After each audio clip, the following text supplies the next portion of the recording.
Assalamualaikum warahmatullahi wabarakatuh. Hai teman-teman semua, kembali lagi dengan aku Malik di channel Malik Sibra. Oke guys, kali ini kita akan coba untuk melanjutkan pembelajaran kita atau project kita ya, yaitu membuat sebuah card ya. Dan di video sebelumnya kita sudah membuat sebuah tampilan ya, kurang lebih seperti ini menggunakan framework Tailwind CSS ya. Buat teman-teman yang mungkin belum mengikuti video sebelumnya, silahkan ditonton terlebih dahulu ya, karena kita sudah membuat sebuah tampilan card kurang lebih seperti ini gitu ya. Dan kali ini kita akan coba untuk menerapkan DOM ya, DOM manipulation pada halaman website kita gitu ya.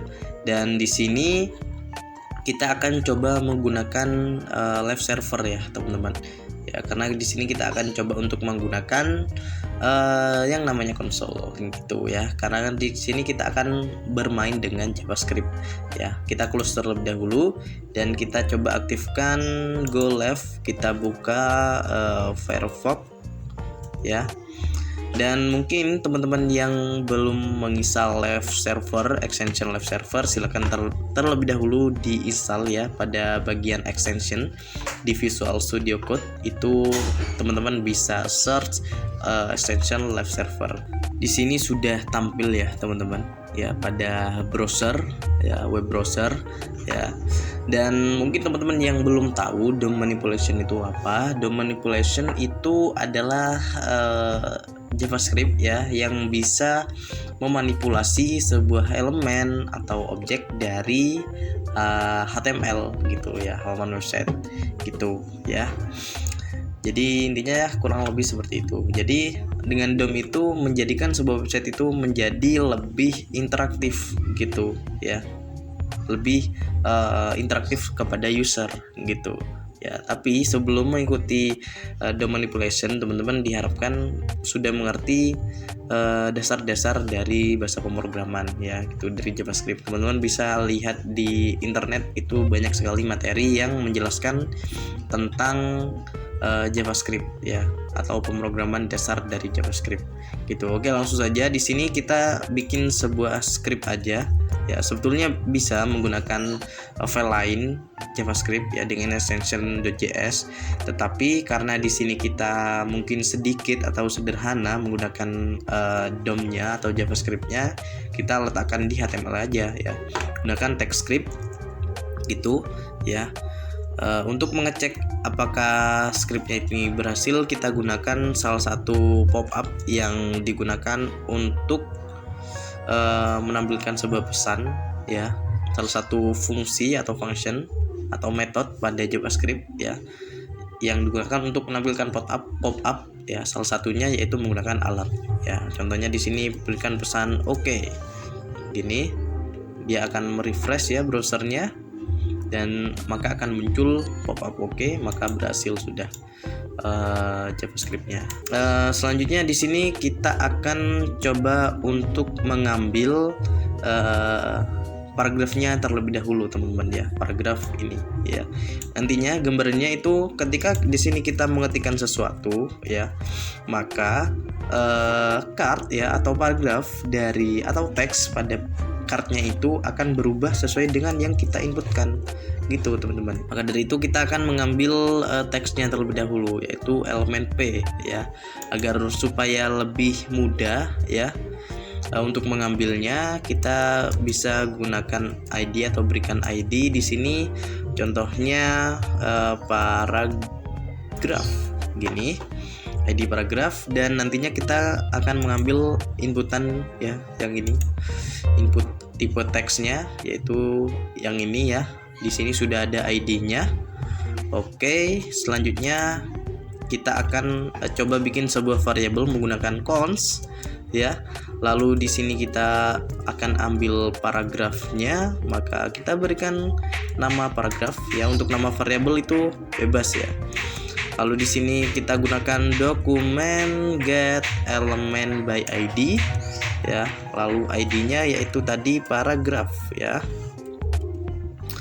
Lalu kita bikin sebuah variabel lagi untuk menangkap inputannya ya. Yang teks tadi kita berikan nama teks, lalu berikan dokumen get element by ID ya karena sudah ada ID-nya tadi ya, ID-nya text ya. Ya, kalau di sini kita console.log ya paragraf dan teks ya, maka kita akan coba lihat pada menu konsol ya. Klik kanan, klik pilih menu inspect ya, lalu kita pilih yang tab konsol ya, karena di sini kita gunakan console.log gitu untuk menampilkannya ya. Di sini tag paragraf yaitu yang P ya teman-teman, untuk teksnya itu yang input, kurang lebih seperti itu ya kalau nggak salah. Dan oke, sudah berhasil ditangkap ya untuk elemen-elemennya. Selanjutnya di sini kita akan berikan event listener teman-teman ya. Event listener itu artinya kalau nggak salah itu kalau ada perubahan lah atau ada action gitu ya, entah itu klik atau keyboard pada saat mengetikkan sesuatu atau hover dan lain-lain gitu ya. Yang akan kita berikan event yaitu teksnya, yaitu inputannya di sini gitu ya. Jadi ketika teks berikan add event listener, ketika key up ya, lalu apa, gunakan function. Di sini aku gunakan arrow function ya, arrow function. Oke, gini ya. Ini adalah gabungan dari sama dengan dan panah ke kanan ya gitu. Nah, di sini kita akan coba console.log ya. Nah, di sini kita coba oke. Ini ya. Oops, di sini kita berikan string gini. Kita coba buka lagi tab konsolnya. Oke, kita beralih ke tab konsol ya. Kita perkecil yang ini. Nah, kita kecilkan gini ya. Coba lihat teman-teman ya, kalau di sini saya mengetikkan sesuatu ya, maka akan munculkan oke, dan dia akan terus bertambah. Lihat di sini ya, dia terus bertambah. Nah, event ini yang kita manfaatkan. Nantinya kita akan menangkap value dari yang user inputkan di sini dan kita letakkan ya, atau ganti teksnya ini dengan apa yang diinputkan oleh user gitu ya. Jadi di sini kita berikan ya sebagai parameter, dan kita coba console.log apa sih itu, isi dari ya. Jadi di sini adalah menangkap dari parameter di sini gitu ya. Kalau kita ketikkan sesuatu maka akan muncul gitu ya. Dan nanti kita akan, karena akan mengambil value-nya, jadi di sini kita bisa ketikkan target ya, targetnya yaitu, lalu target dari inputannya itu, lalu value ya. Jadi akan menampilkan value dari inputannya gitu ya. Kalau kita coba ketikkan sesuatu ini ya, nah maka akan munculkan value-nya. Nah, ini yang akan kita gunakan gitu ya. Oke, selanjutnya kita sudah mengetahui target value-nya ya, gunakan target value. Lalu di sini paragraf kita panggil ya, variabel paragraf. Nah, gini ya, kita ambil yang ini, variabel paragraf yang isinya yaitu elemen dengan ID paragraf, lalu inner text untuk memberikan teks atau mengganti teks atau menimpa teks ya di dalam tag yang memiliki ID paragraf itu ya. Yang memiliki ID paragraf kita lihat di sini adalah paragrafnya gitu ya. Jadi di sini inner text dengan apa ya, yang ditimpa diisi dengan apa, dengan value-nya target, value dari inputannya, yaitu gunakan target ya, target.value. Oke, gini ya. Coba kalau kita ketikkan sesuatu di sini ya. Nah, maka kenapa ini tidak muncul ya? objek HTML input element. Kita refresh lagi ya, kita coba refresh lagi ya, kita coba ketikkan sesuatu. Nah, dia sudah muncul ya. Nah, seperti ini. Nah, di sini kalau kita lihat dia bablas kan ya, kalau teksnya panjang. Maka kita perbaiki pada paragraf di sini. Ya, kita berikan kelas yang namanya itu break words kalau nggak salah. Oke. Oops. Nah, ini ya teman-teman ya, dia akan merefresh browsernya, lalu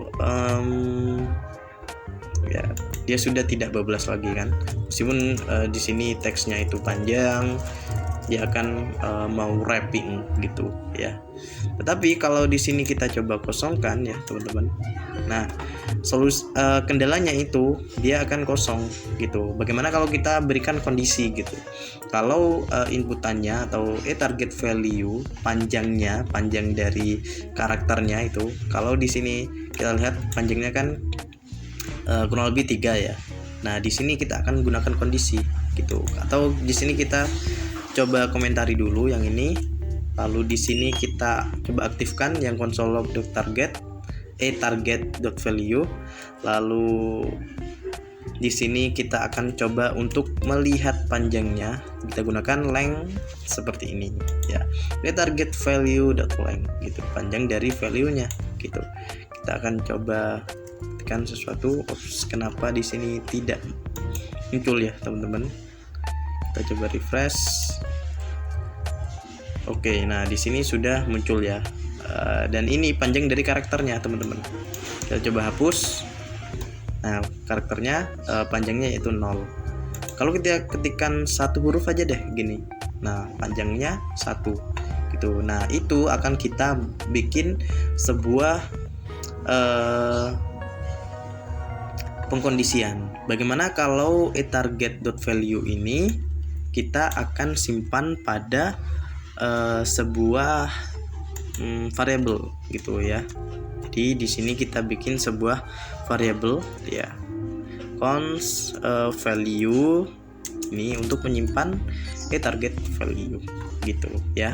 Dan di sini kita akan bikin sebuah pengkondisian if gini ya, kalau value dot length th seperti ini itu lebih dari 0 gitu ya, artinya 1 ke atas, maka ini kita akan timpa paragrafnya ya, gunakan alt lalu arrow ke atas gitu ya, maka akan berpindah. Oke, seperti ini.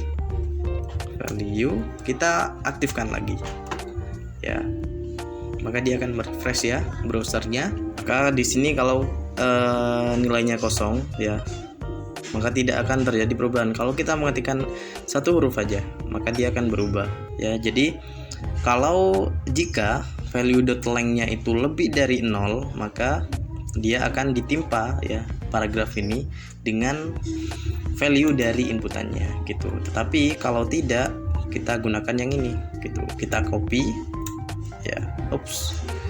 Kita copy ya, kita gunakan else di sini gitu ya. Kita timpa lagi paragraf dot inner text maksudnya gini, lalu gunakan template literals ya, gunakan backtick ini ya, lalu kita paste. Oke, jadi nantinya kalau di sini kita ketikkan sesuatu, maka dia berubah. Kalau kita hapus, kenapa dia tidak? Oh, di sini kita refresh lagi teman-teman ya. Nah, kalau di sini kita ketikkan sesuatu, maka akan mengganti paragrafnya menjadi apa yang kita inputkan. Kalau kita hapus, maka dia akan menggunakan teks lorem ini gitu ya. Kita akan coba perbaiki. Di sini ada sesuatu mungkin karena jaraknya ya, kita hapus seperti ini. kita lihat di sini, kalau kita ketikkan sesuatu maka dia akan mengganti dengan inputannya, nilai dari inputannya. Kalau kita hapuskan maka dia akan menggunakan lorem, ya kurang lebih seperti itu. Ya mungkin seperti itu untuk permainan DOM manipulation menggunakan JavaScript ya di sini. Ya mungkin seperti itu ya. Kalau mungkin kurang jelas atau belibet, saya mohon maaf banget ya.